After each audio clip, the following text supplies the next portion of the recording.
우리 옆에 계신 분들에게 함께 인사하겠습니다. 예수님의 이름으로 축복합니다. 감사합니다. 오늘 하나님께서 우리에게 주시는 말씀 함께 찾아 읽겠습니다. 잠언 22장 1절에서 6절의 말씀입니다.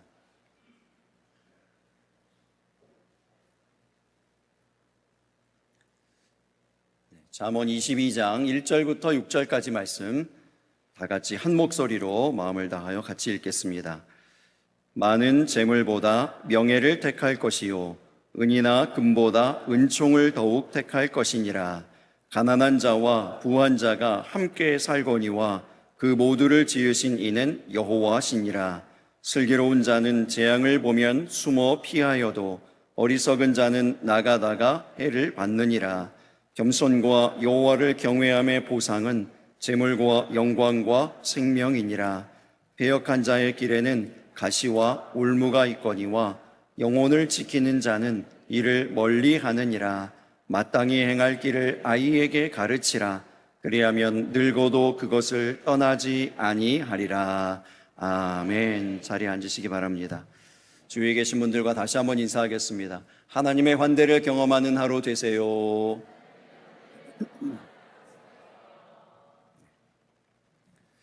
여러분, 어제 저녁에 잠들기 전에 뭐 하셨나요? 혹시 무엇을 보다가 잠드셨나요? 김 부장? 웃으시는 분들 좀 수상합니다. 네. 스포츠 중계 혹은 홈쇼핑. 홈쇼핑은 특징이 채널을 옮기다가 멈추게 되는 경우가 있어요. 어떤 멘트에 그 채널이 멈추어집니까? 방송에서만 이 가격입니다. 그럼 채널이 딱 멈춰져요. 시선이 멈춰집니다. 이런 구성 이전까지 없었습니다. 오늘만 드리는 겁니다. 지금 주문 전화가 폭주하고 있습니다. 다 시청하는 사람들의 뭘 잡기 위한 거죠? 마음을 잡기 위한 거예요. 마음을 탁 잡으려고 그래요. 제가 지난주에 월드비전 지회장 및 대표 총무 이취임 예배 드리고 왔는데요. 감사하게도 이제 사진이 나와야 되는데 축도를 하고 왔습니다. 근데 아무튼 그때 이 월드비전의 구호를 보게 됐는데 이 월드비전의 구호 아주 참 좋은 구호가 있더라고요. 월드비전의 구호는 이겁니다. 후원을 멈추게 하는 후원이요. 무슨 의미인지 아시겠죠? 후원이 더 이상 필요 없게 만드는 후원을 하자, 이런 얘기죠. 참 의미가 있는 멋진 구호인 것 같다는 생각이 들어요. 그러면서 세상에는, 우리가 살고 있는 세상에 두 가지 구호가 경쟁하는 것 같습니다. 첫 번째, 세상은 우리에게 뭐라고 얘기할까요? 더 가지십시오. 더 가지십시오. 행복이 여기 있습니다. 월드비전과 같은 이러한 쪽에서는, 다른 한편에서는 뭐라 그럴까요? 더 나누십시오. 축복이 여기 있습니다. 이렇게 얘기하는 거죠. 한쪽은 계속해서 우리의 욕망을 흔듭니다. 사단이 이것을 최초의 인류에게 썼는데 먹혔거든요. 그 전략이 지금도 여전히 유효해요. 하와에게 가서 뭐라고 얘기합니까? 동산 나무 모든 실과가 다 하와에게 주어졌어요. 모든 것이 주어져 있는데도 불구하고 하나님이 먹지 말라고 얘기하신 거 더 가지라고 얘기하잖아요. 더 가지라고, 행복이 여기에 있다고 이렇게 유혹을 합니다. 넘어가잖아요. 똑같은 전략을 가지고 저와 여러분에게 계속 다가가고 있는 겁니다. 반면에 다른 쪽에서는, 이 월드비전과 같은 이런 쪽에서는, 기독교에서는, 교회에서는 우리의 양심과 가치를 깨우고 있습니다. 후원을 멈추게 하는 후원, 참 멋진 구호라고 생각이 들어요. 교회에 적용해 본다면 무엇이 될 수 있을까요? 전도를 멈추게 하는 전도. 전도가 더 이상 필요 없는 옥동이 되기를 바랍니다. 전도가 더 이상 필요 없는 울산이 되고, 전도가 더 이상 필요 없는 이 나라와 이 민족이 되고, 온 열방이 되기를 예수님의 이름으로 축복합니다. 얼마 전에 전교인 수련회 다녀와서 그 영상을 보여드리면서 배경음악에 대한 말씀을 드렸어요. 배경음악을 만들었다고요. 가사를 제가 직접 쓰고 그 곡은 AI에게 부탁을 해서 곡을 만들었다고요. 그래서 그 음악을 딱 들려드렸는데 많은 성도들이 다 좋아하셨어요. 유일하게 마음에 안 들어한 성도가 있었습니다. 유미연 집사님. 전공자가 듣기에 마음에 안 든 거예요. 그래서 얼마 지나서 제게 그러는 거죠. 제가 여기 앉아 있는데 옆에서 이렇게 반주하다가 갑자기 저한테 그래요. 목사님, 제가 다시 만들었습니다. 다시 만들었대요. 가사는 그대로 두고 그 곡을 다시 쓴 거죠. 교회 주제가잖아요. 우리 올해 교회 주제가잖아요. 이걸 다시 만든 거예요. 그리고 그 곡을 이제 8월 둘째 주 수요 예배 때 공개합니다. 루디아 찬양단이 처음 이제 공개를 하는 시간인데 수요 예배 오시기 바랍니다. 들으실 수 있어요. 얼마나 감사한지요. 감사하죠. 루디아 찬양단도 처음 듣는 얘기라고요. 서로 수군거리고 있는데 그렇게 될 거예요. 연습하게 될 겁니다. 그 곡이에요. 그 곡이에요. 네. 여러분, 교회가 왜 이런 일을 할까요? 영화도 보러 가죠. 노래도 만들죠. 무슨 영상도 만들죠. 인스타그램도 하죠. 이런 일들을 왜 할까요? 지금 이 시대가 문화 경쟁의 시대이기 때문에 그렇습니다. 사람들이 문화를 소비하는 시대이기 때문에 그래요. 어떤 특정한 무언가, 물건, 음식 이런 걸 소비하는 게 아니고 문화를 소비하는 시대예요. 지금 문화에 의해서 사람 마음이 움직여지는 그러한 시대입니다. 이 세상의 문화가 잡으려고 하는 게 뭐라고요? 마음이에요. 사람들의 마음입니다. 사람들의 심령입니다. 그래서 이 세상의 문화가 원하는 대로 살아가게 하려고 하는 시대인 거예요. 그러나 다른 한편도 있다고 했죠. 다른 한편에서 부르짖는 이 구호도 있다고 했습니다. 멈춤 없이 계속 부르짖어야 돼요. 포기 없이 계속 부르짖어야 됩니다. 다른 한편에 부르짖음도 있어요. 그래서 이 문화가 충돌하고 경쟁하는 이러한 시대를 우리가 살아가고 있습니다. 하나님께서 우리를 지극히 사랑하신 하나님께서 우리에게 어떻게 살라고 말씀하시는 걸까요? 이러한 문화가 충돌하고 경쟁하는 이 시대 가운데에서 세상은 저렇게 일관되고 아주 태초부터 지금까지요, 일관된 전략을 가지고 일관된 목소리를 가지고 계속 우리에게 주입하고 있는데 하나님은 우리에게 뭐라고 말씀하시고 계실까요? 어떻게 살아가라고 말씀하시고 계실까요? 이 문제에 대해서 우리 함께 생각해 보려고 하는데요, 오늘 본문을 통해 보니까 세 가지로 하나님 말씀하시는 것 같아요. 첫 번째, 많은 재물보다 좋은 이름으로 살아라, 이렇게 말씀하시는 것 같습니다. 오늘 본문 1절과 2절의 말씀을 다시 한번 같이 읽어보겠습니다.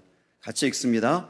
많은 재물보다 명예를 택할 것이요 은이나 금보다 은총을 더욱 택할 것이니라. 가난한 자와 부한 자가 함께 살거니와 그 모두를 지으신 이는 여호와시니라. 아멘. 많은 재물보다 명예를 택할 것이요 라고 했습니다. 성경이 재물을 부정하는 게 아닙니다. 재물도 인정합니다. 재물보다 명예를 택할 것이요 라고 했잖아요. 재물을 완전히 부정하는 게 아니에요. 재물의 필요를 인정합니다. 재물도 필요하죠. 돈도 필요합니다. 물질도 있어야 돼요. 그런데 문제는 뭐라고요? 재물보다 명예를 택하라고 말씀하는 겁니다. 이 우선순위가 있어야 된다는 거죠. 재물에만 함몰되어 있는 신앙은 경계가는 겁니다. 레디컬이라고 하는 책에 이런 얘기가 나와요. 그 데이비드 플랫 목사님이 심호하는 교회에서 단기 선교를 갑니다. 그 단기 선교팀이 한참 그 선교를 준비하고 있는 가운데 어떤 성도가 질문하죠. 목사님, 선교를 가려면 돈이 필요한데 비행기 티켓도 해야 되고 숙박도 예약해야 되고 체류하는 비용도 마련해야 됩니다. 그 모든 비용을 다 모아서 그 많은 그 선교팀에 필요한 비용들을 다 모아가지고 선교지에 보내주면 선교지에서는 더 많은 일들을 할 수 있지 않겠습니까? 훨씬 선교지에 필요한 일들을 할 수 있지 않겠습니까? 이렇게 질문했어요. 목사님 당황합니다. 그리고 제대로 답을 못 해줬어요. 선교지에 도착해서야 답을 발견합니다. 어떤 일이 일어났을까요? 마음의 변화가 일어나요. 누구의 마음이 변화됐을까요? 선교지의 사람들의 마음이 변하는 거 당연하고요. 두 번째, 누구의 마음이 변화될까요? 선교를 간 사람들이요. 단기 선교를 떠난 그 선교팀의 마음이 변화됩니다. 돌아와서 그 단기 선교팀 한 사람이 간증을 하는데 이렇게 얘기합니다. 목사님, 제 인생의 2%를 하나님께 드렸습니다. 그랬더니 나머지 98%의 삶이 바뀌었습니다. 만약에 재정 2%만 보냈으면 재정 2%만큼만 바뀌었을 거예요. 2%와 98%의 변화. 어떤 것이 더 유용합니까? 어떤 것이 더 효과적입니까? 어떤 것이 더 효율인 겁니까? 여러분, 한동안 우리 유행한 단어가 있는데 지금도 아마 쓰여지는 단어인 것 같아요. 이 세상의 문화 가운데에서 영끌이라는 말 여러분 아시죠? 영끌이 무슨 뜻입니까? 영혼까지 끌어서 뭘 사요? 집을 사요. 여러분 곰곰이 잘 생각해 보세요. 영혼까지 끌어가지고 집을 사요. 재물에 함몰되어 있어요. 우선순위가 뒤바뀌었어요. 카푸어라는 말도 하죠. 카푸어는 무슨 뜻입니까? 자동차 사다가 가난해요. 웬만한 자동차가 아니죠, 이 자동차는. 으리으리한 자동차를 사다가 내가 가난을 감수한다고요. 그것 때문에 가난을 감수한다고요. 우선순위가 완전히 뒤바뀌었어요. 모든 것을 다 던져서 자동차를 사고 집을 사요. 재물에 함몰되게 하는 문화입니다. 교회에는 이런 문화가 없을까요? 사역을 하려면 돈이 필요합니다. 선교를 하려면 돈이 필요하죠. 물론 여러분 말씀드렸듯이 돈이 필요해요. 재물이 중요하지 않다는 게 아닙니다. 성경도 그걸 인정해요. 재물이 필요하다. 그러나 무엇이 문제라고요? 우선순위예요. 많은 재물보다 명예를 택할 것이요. 이게 성경의 가르침입니다. 하나님의 말씀인 겁니다. 4층의 교육관을 이제 리모델링 하기로 했습니다. 임직 예식 통해서 임직 헌금하신 분들, 자발적으로 헌금해 주신 분들 다시 한번 너무 감사드려요. 임직 헌금 이것으로 인해서 우리 4층도 리모델링 할 수 있고 또 우리 어르신들을 위해서 차량 운행을 위한 자동차도 새로 이제 구입을 할 겁니다. 이런 일들을 다 결정했습니다. 그리고 이제 4층 리모델링 견적을 딱 받았는데 우리가 가지고 있는 예산보다 조금, 아주 조금 이 믿음으로 들으시기 바랍니다. 조금 부족해요. 조금 부족해요. 근데 저는 이 일도 감사하게 생각합니다. 왜 그런가 하면 우리 임직자분들이 헌금한 것만으로 딱 해가지고 딱 되면 참 그것도 은혜롭고 감사한 일이 되겠지만 부족하기 때문에 이 부족한 부분을 우리가 함께 참여하고 함께 이렇게 동참했을 때 모두가 함께 하게 되는 이러한 일이 되어질 줄로 믿습니다.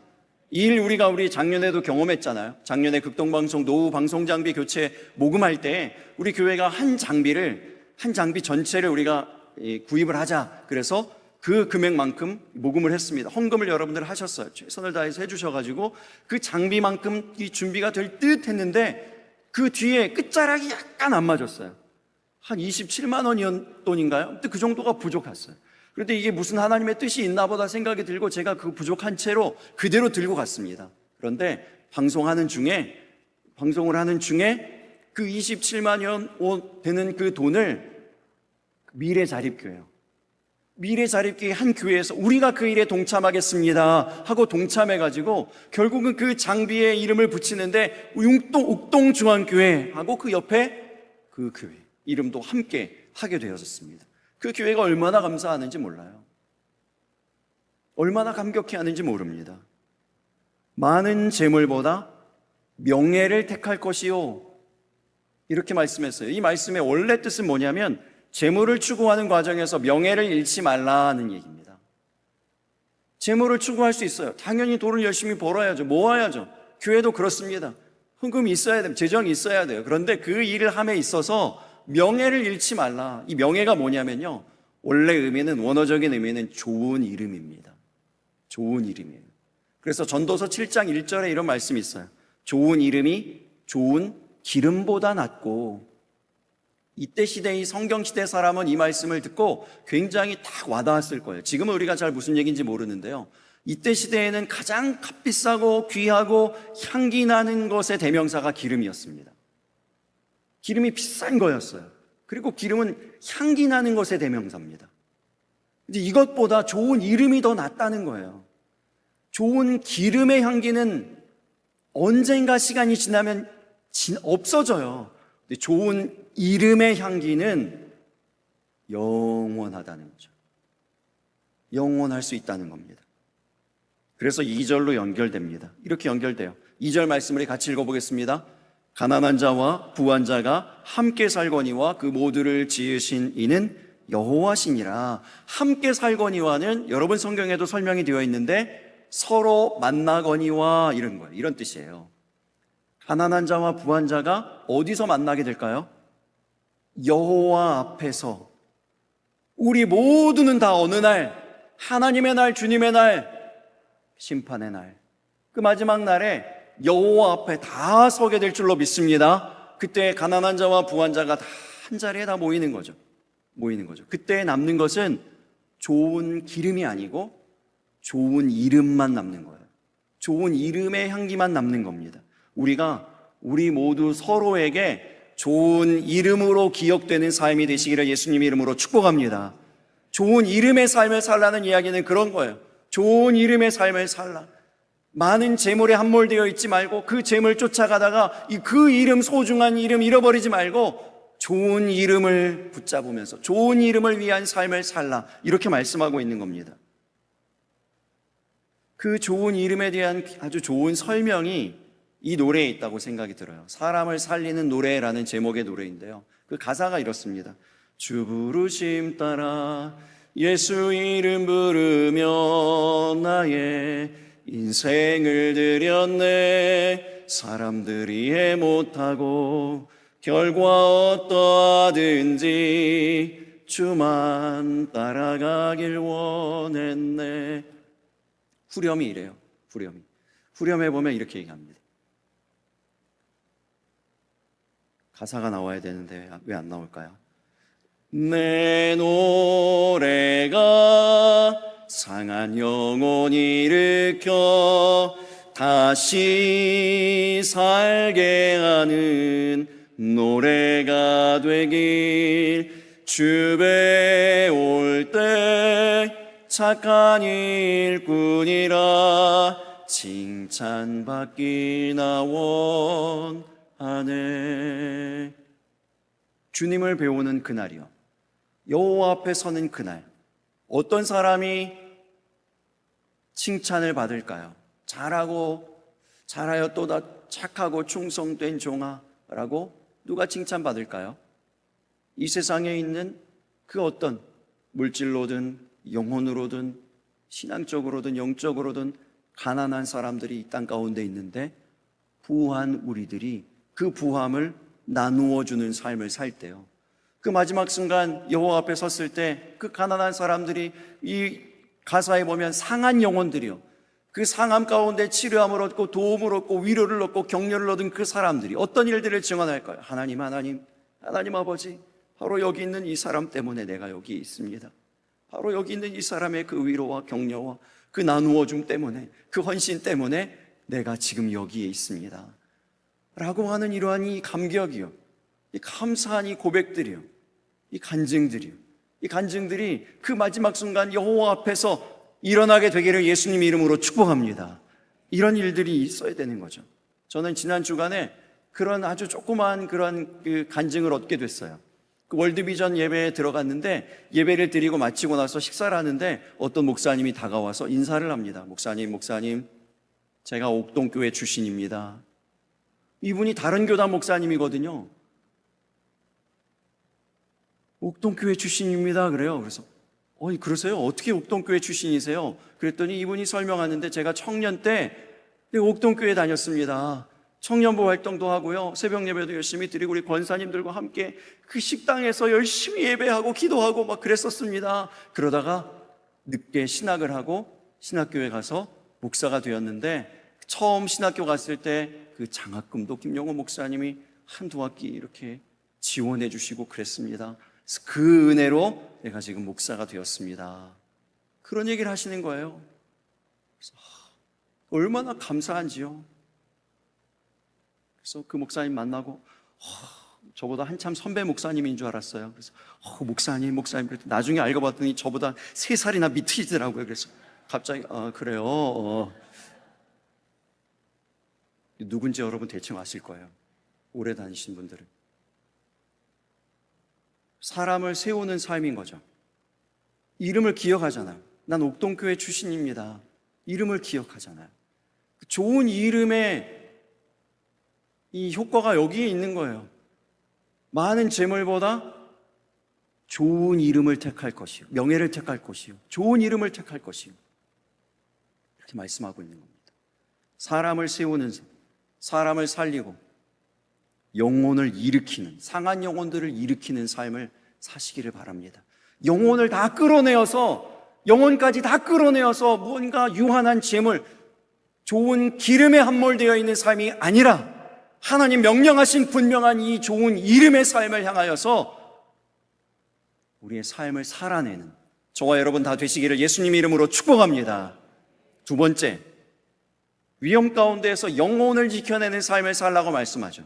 3절의 말씀 우리 같이 읽어보겠습니다. 같이 읽습니다. 시작. 슬기로운 자는 재앙을 보면 숨어 피하여도 어리석은 자는 나가다가 해를 받느니라. 아멘. 슬기로운 사람에게도 재앙이 있습니다. 이 재앙을 보면 피하는 것이 슬기라고 말씀합니다. 근데 요즘 이제 우리가 나누는 이야기하고 조금 다른 것 같아요. 결이 달라요. 그렇죠? 숨어 피하랍니다. 어떻게 생각하세요? 질문이 생기죠. 다니엘은 재앙을 보고 숨어 피했습니다. 맞습니까? 아니거든요. 다니엘의 세 친구들은 피했습니다. 맞습니까? 아니거든요. 재앙을 보고도, 불구덩이를 보고도, 사자굴을 보고도 그냥 나갔거든요. 그냥 앞으로 나갔거든요. 이 다니엘과 세 친구와 같은 이런 사람들은 어리석은 사람들입니까?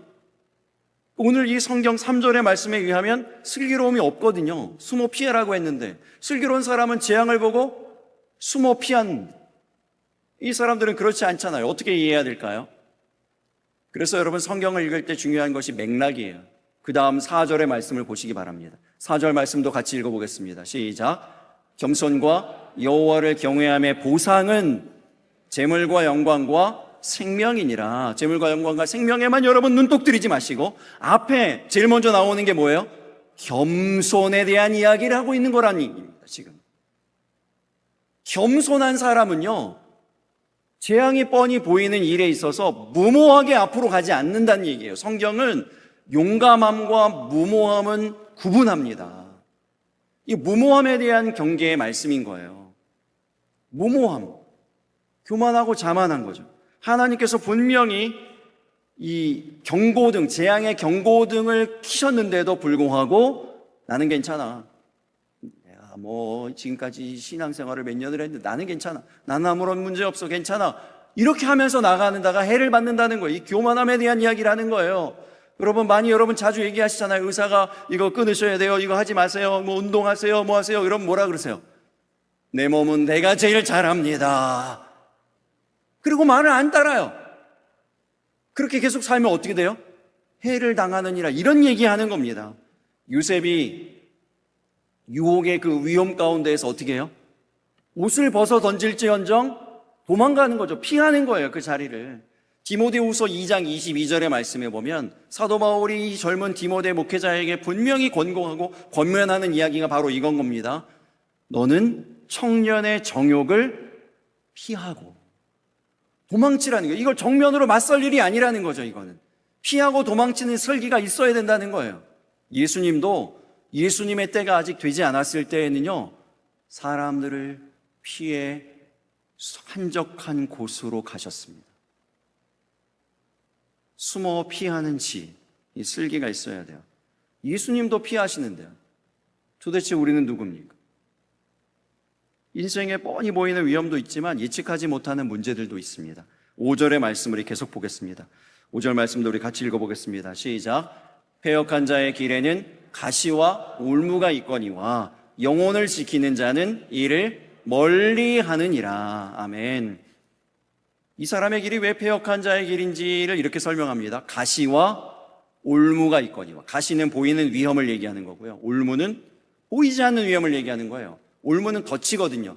함정이거든요. 함정을 누가 보이게 놓습니까? 안 보이게 놓죠. 숨겨놓죠. 이게 숨겨진 위험, 울무와 같은 세상의 문화가 있어요. 대표적으로 도파민 중독 같은 게 있습니다. 이호선 교수가 TV에 나와서 이런 얘기를 합니다. 전 국민이 도파민 중독에 걸린 것 같다, 이런 얘기를 해요. 저는 가만히 보니까 사람들이 왜 이호선 상담소에 이렇게 열광하는가 생각해 보니까 그것도 도파민 때문인 것 같아요. 이분이 나와서 TV에 나와서 하는 얘기가 얼마나 통쾌한지, 짧고 명확하게 단호하게 찌르잖아요, 문제를. 사랑한다고 다 받아주면 그 사람은 절대 안 변합니다, 이런 얘기예요. 착한 사람 되지 말고 건강한 사람 되세요, 이런 얘기. 그리고 희생이 사랑은 아닙니다, 건강한 경계가 사랑입니다, 이렇게 얘기해요. 그래서 이분이 목사님 사모님인데 교회에선 절대로 할 수 없는 이야기를 막 거침없이 하시잖아요. 단호하게 하시잖아요. 힘있게 막 하시잖아요. 사람들이 그 얘기를 듣고 다 어떻게 해요? 시원하게. 그 문제 있는 가정들에게는 뼈를 때리는 말인데 듣는 사람들은 다 시원해요. 속 시원해요. 그러면서 다 뭐가 나와요? 속에서 그때 나오는 게 도파민이거든요. 화면에 다 붙잡히게 만드는. 도파민 중독은 다른 중독처럼 겉으로 잘 드러나지 않아요. 그러나 올무처럼 위험합니다. 서서히 길들여져요. 이제 우리가 지루함을 못 참는 시대랍니다. 이 시대가 지금 지루함을 못 참는 세대예요. 사람들이 다 화장실 갈 때도 폰을 들고 가고 잠잘 때도 폰을 들고 자요. 한시도 지루함을 못 참아요. 가만히 있지를 못해요. 깊은 사색을 못해요. 대신 얕은 검색만 합니다. 이것이 우리 영혼을 망가뜨리고 있는 줄도 몰라요, 지금. 영혼을 지키는 자는 어떻게 산다고요? 이를 멀리 하느니라. 패역한 자의 길에는 가시와 올무가 있거니와 영혼을 지키는 자는 이를 멀리 한다고요. 보이는 위험과 보이지 않는 위험 다 멀리 한다는 거예요. 이것을 멀리하는 거리감을 둔다는 거죠. 장치를 가진다는 겁니다. 인위적인 어떤 노력이 있는 거죠. 여러분들에게는 어떤 장치가 있습니까? 어떤 거리가 있나요? 어떤 시간들을 두고 있나요? 우리 수련회 갔을 때 도파민 금식이라는 걸 한번 해봤습니다. 어떤 것도 다 의지하지 않고 음악도 틀지 않고 정말 고요한 가운데에서 광야의 시간과 같은 시간이요, 하나님과 나만 있는, 하나님 앞에 독대하는 그러한 시간을 갖는 거죠. 여러분, 그러한 시간을 하루에 1시간만 가져도 2주 지나면 뇌파가 바뀐대요. 사람들이, 현대인들의 뇌파는요, 꺼져 있는 핸드폰만 보고도 뇌가 돌아가지 않는 뇌래요, 지금. 실험을 했대요, 이게 다 사람들이, 학자들이. 그냥 까만 핸드폰 화면만 보고 있어도, 이것만 보고 있는데도 뇌파가 안 움직인대요, 뇌가. 먹통이 되는 거예요, 뇌가. 이런 시대에 살고 있어요.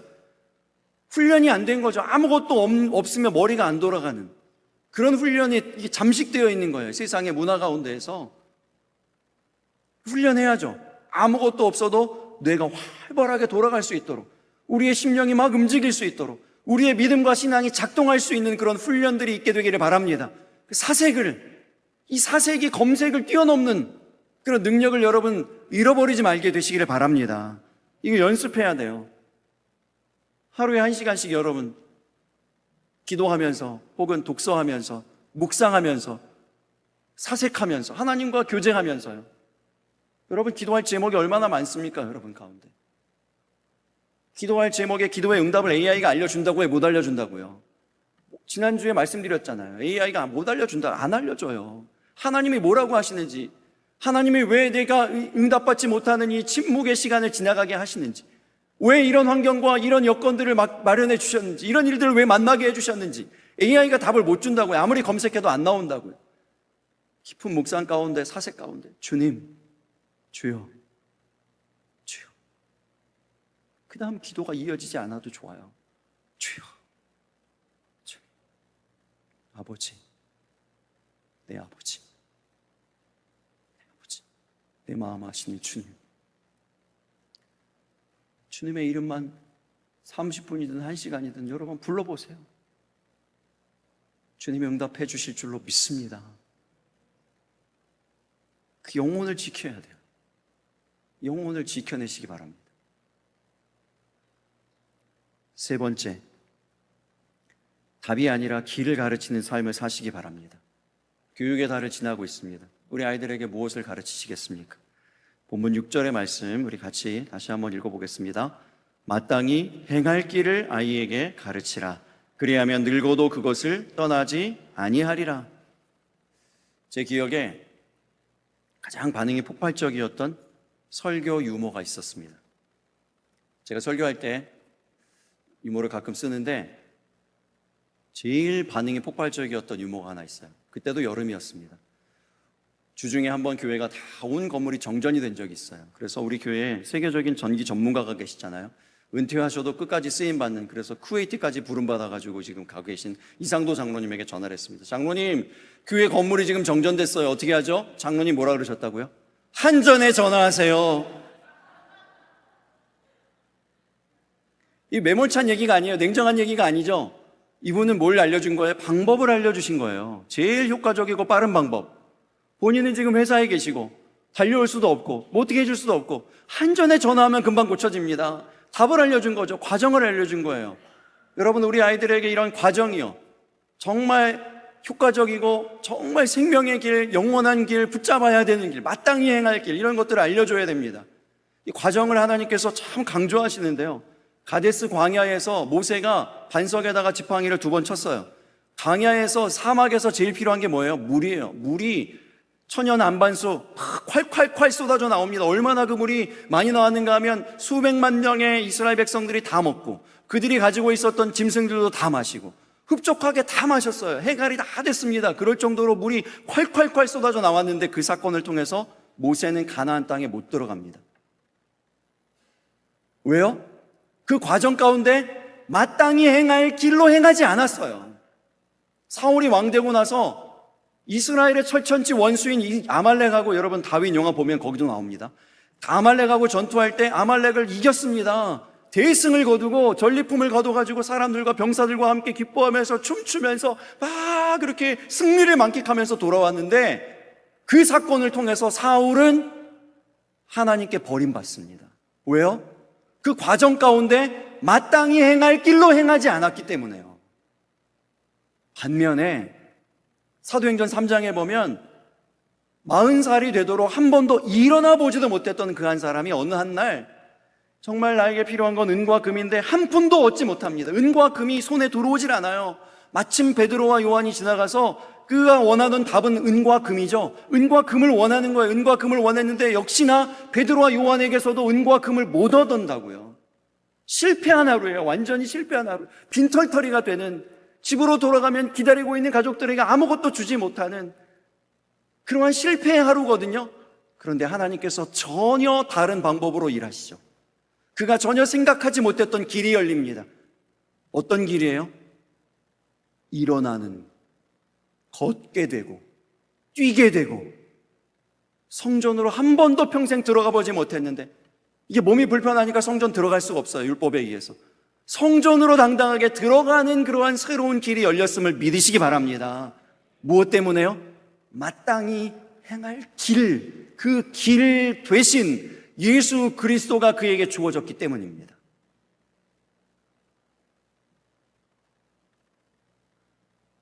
우리 자녀들에게 마땅히 행할 길을 가르쳐야 하는데, 그 자녀 때문에 눈물 흘리는 부모님들이 혹시 계시진 않습니까? 내가 잘못 키웠나? 내가 잘못 가르쳤나? 내 믿음이 부족했나? 기도가 부족했나? 사랑이 부족했나? 왜 우리 아이는 교회를 떠났을까? 여러분, 너무 여러분들 자신을 정죄하지 마시기 바랍니다. 탕자의 아버지도 탕자를 붙잡지 못했어요. 그러나 여러분, 이건 기억해야 됩니다.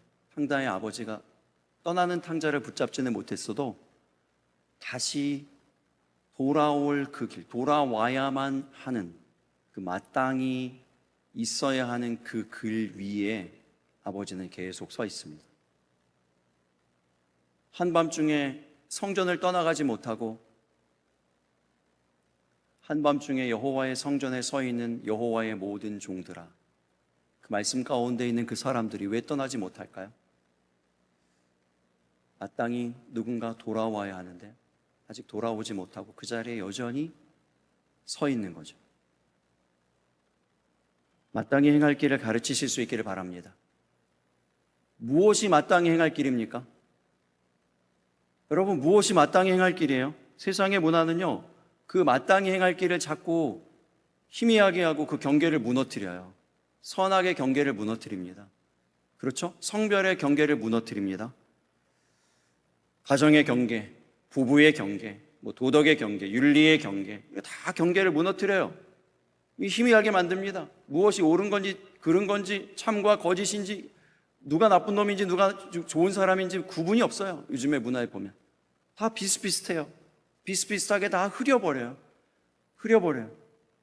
이렇게 지금 세상의 문화예요. 제일 심각한 건 뭔지 아세요? 마땅히 행할 길에 대해서 이야기하려고 들면요, 이걸 얘기하려고 하고 주장하려고 하면요, 그 사람을 뭐라고 부르는지 아세요? 꼰대. 더 심하게 틀딱. 이 용어 설명하고 싶지도 않아요. 전 이렇게 얘기해요. 입을 막는 거죠. 그 말을 못하게 만들어요. 마땅히 행할 길이 여기라고 얘기하는 그 말도 못하게 만든다고요. 이 세상이, 이 문화가 그런 거예요. 지금 위축되는 거죠. 그러니까 자꾸 어르신들이 위축돼요. 진리를 얘기하는 이 입이 위축돼요.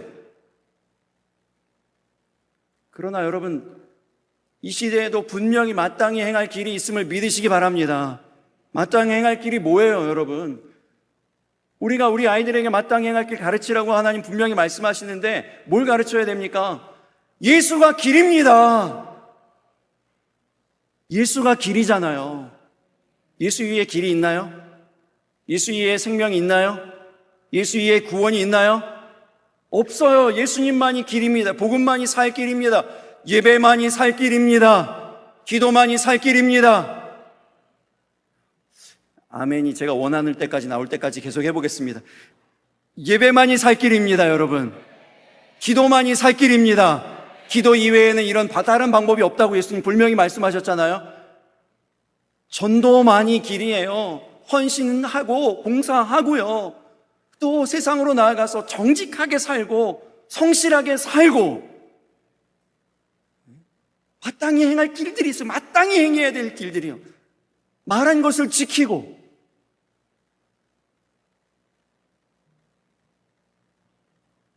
마땅히 행할 길을 분명하고 선명하게 가르칠 수 있어야 됩니다. 그 이유가 그 위에 나오죠. 그리하면 늙어도 그것을 떠나지 아니하리라. 이 말씀을 붙이시는 이유가 있어요. 세상의 문화는 어떻게 한다고요? 떠나게 한다고요. 자꾸 마땅히 행할 길에서 자꾸 떠나게 해요. 거기만이 길이 아니야. 거기만이 구원이 있는 게 아니거든. 그렇게만 사는 게 방법이 아니야. 이렇게 지금 얘기하고 있다고요. 이 외침 가운데에서, 이 강력하고도 화려한 이 세상의 문화의 외침 가운데에서 우리 계속 포기하지 않고 계속 싸워야 돼요. 경쟁을 해야 돼요. 계속 어떤 방법을 통해서든지요. 떠나지 말게 해야 됩니다. 그래서 우리 교회에서도 막 이런 것도 하는 거예요. 피자 투 피스. 미국에서 이제 이렇게 피자 먹고 예배당 가는 이런 운동을 이렇게 운동을 막 한대요. 그래서 이게 지금 이건 성당 가게 만드는 거거든요. 그래서 성당 가면 안 되잖아요. 그래서 교회 거를 만들어야 되겠다. 특별히 한국 교회를 거를 만들어야 되겠다. 그래가지고 제가 만든 게 있는데, 여름엔 콩국수, 교회엔 콩굿즈. 여러분 한번 유치하지만 따라해 주시겠습니까? 여름엔 콩국수, 교회엔 콩국주. 여러분 창피하신 건 알겠는데요. 그래도 조금 더 목소리를 높여서 다시 한번 해보겠습니다. 시작. 여름엔 콩국수, 교회엔 콩굿즈. 그래서 콩국수 먹고 교회 오면 교회에 굿즈를 드린다는 거예요. 되게 단순한 캠페인인데, 콩국수 먹은 사진 찍고 교회 옷 인증 사진 찍으면 이렇게 굿즈를 하나씩, 교회 굿즈들이 많이 있거든요. 그래서 그 굿즈를 하나씩 드리는 걸 하려고 그럽니다. 그 제목이 콩굿즈예요. 여름까지만 하겠습니다. 여름 지나면 이제 콩국수가 인기가 없으니까 그때까지만 하겠습니다. 수요 예배는 저희가 패밀리 블레싱이라고 이름을 지어서 가족들별로 축복하려고 하고요. 금요 예배는 우리 워크 블레싱이라고 해가지고 그 직장, 사업장들별로 축복하는 일들. 이런 일들이 여러분 교회가 마땅히 해야 할 일 아닙니까? 우리 성도님들이 마땅히 해야 할 일들이잖아요. 세상을 향해서 축복하고 중보하고 또 우리 모여서 함께 힘을 내어서 예배하고요. 이 마땅히 해야 할 일이에요. 예배는 옵션이 아닙니다, 여러분. 기도 옵션이 아니잖아요. 다른 어떤 선택지가 있는 게 아니잖아요. 예배해야지만 살 수 있어요, 영원히. 우리 가정이 살 수 있습니다. 우리의 삶의 자리 살아날 수 있습니다. 이 마땅히 행할 길에서 우리의 자녀들이 우리로 인하여서 떠나지 않게 되어지는 이 일들이 우리 가운데 있게 되기를 예수님의 이름으로 축복합니다. 어떻게 살라고 하나님 말씀하신다고요? 많은 재물보다 좋은 이름으로 살라. 좋은 이름을 포기하지 않고 좋은 이름을 선택하는 삶을 살라고요. 많은 위험 가운데에서 교만하고 자만하지 않고 위험이 분명히 있는데도 그걸 뻔히 보고 있는데도 그 길로 가는 게 아니라 영혼을 지키는 삶을, 영혼을 지켜내는, 보이지 않는 위험과 올무가 무엇인지도 분별해내는 슬기로운 삶을 살라고 하나님 말씀하시는 거고요. 이 시대에도 여전히 마땅히 행할 길이 있습니다. 진리의 길이 있어요. 이걸 희미하게 만들려고 하는 이 세상의 문화에 대적해서 경쟁해서 이겨내고, 그 하나님이 말씀하시는 그 말씀이요, 외로운 광야에서 홀로 외치는 그 소리일지라도 하나님을 힘입어서 외치며 살아내는, 이 복된 삶을 살아내는, 능력의 삶을 살아내는 저와 여러분이 다 되시기를 예수님의 이름으로 축복합니다. 우리 함께 찬양하고 기도하겠는데요, 제가 이 다윗 영화를 미리 봤습니다. 어떤 영화인지를 먼저 보고 여러분들에게 추천해드리고 소개해드려야 될 것 같아서 아내와 미리 봤는데, 물론 이 내용은 다 성경 내용 그대로예요. 이것도 감사해요. 성경을 왜곡하지 않고 성경의 내용 그대로. 물론 이제 영화적인 상상력이 조금 가미된 부분이 있지만 그래도 이제 성경의 내용을 베이스해서 그대로 합니다. 인상적인 장면이 하나 있는데, 그게 뭐냐면 골리앗하고 다윗 싸우는 장면이 제일 여러분 기대가 되시죠? 어떻게 그렸을지. 이 골리앗이 한껏 하나님을 조롱하기 시작합니다. 성경에도 나오죠? 이스라엘 군대의 하나님의 이름을 막 조롱합니다. 조롱하는데 그때 사람들만 들었던 게 아니더라고요. 영화에 보니까 누구도 들었을까요? 하늘에 계신 하나님이 듣고 계시는 거죠. 조롱하는 골리앗의 이야기를 하늘에서 하나님이 듣고 계십니다. 그리고 하나님이 가만히 계시지 않은 거예요. 하늘로 카메라 앵글이 옮겨지는데요, 진노하시는 하나님이 느껴지는 거죠. 그런데 그 진노하시는 하나님 계신 그 하늘에 갑자기 윙 돌아가는 게 있어요. 뭘까요, 이게? 다윗의 돌팔매요. 겹쳐지는 거예요. 그 하늘과 다윗의 돌팔매가 겹쳐져요. 그 의미가 아무런 대사가 없는데도 보는 사람들이 다 아는 거죠. 하나님의 그 진노하심이 저 돌팔매 돌에 담겼구나. 그 돌이 날아가니까 아무 말 못하고 골리앗이 그냥 쓰러집니다.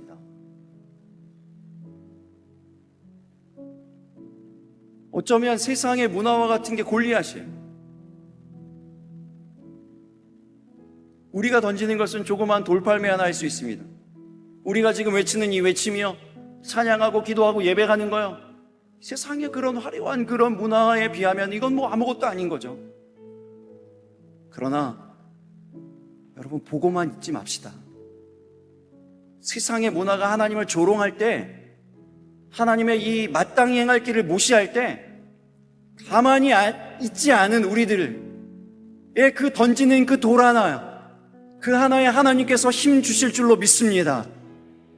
승리를 주실 줄로 믿습니다. 이 우리 믿음이잖아요. 이 믿음, 돌을 던지는 그 믿음의 돌을 준비한 저와 여러분 다 되실 수 있기를 바랍니다. 우리 함께 찬양하고 기도하겠습니다.